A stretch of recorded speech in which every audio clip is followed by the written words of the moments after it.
आता टॉप 9 महत्त्वाच्या बातम्या बघूयात।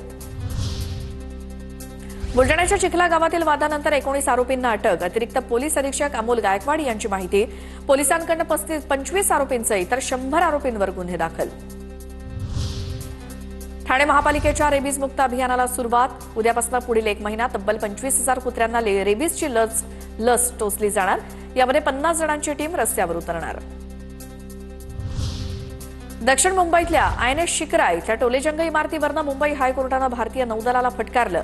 नौदलाच्या तळाजवळ इतकी मोठी इमारत उभारली जात असताना ती नौदलाच्या निदर्शनास कशी आली नाही, मुंबई हायकोर्टानं विचारला प्रश्न। मुलुंड दुर्घटना प्रकरणातील 3 आरोपींची मुंबई सत्र न्यायालयात धाव। अटकपूर्व जामिनासाठी आरोपींकडून सत्र न्यायालयात याचिका दाखल। मुंबईमध्ये मेट्रो कारशेडच्या जागेवर निवासी आणि व्यावसायिक इमारती उभारल्या जाणार। MMRDAची प्रस्तावाला मान्यता असून निधीसाठी FSI विक्रीचा निर्णय घेतलाय। पाचगणीमध्ये सुरू असलेल्या पॅराग्लायडिंग विश्वचषकातील पोलंडमधील स्पर्धकाचा पॅराशूट भरकटलं।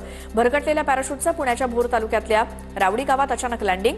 गावातील तरुणांनी स्पर्धा आयोजकांशी संपर्क साधत स्पर्धकाला सुखरूप पाचगणीला पोहोचवलं।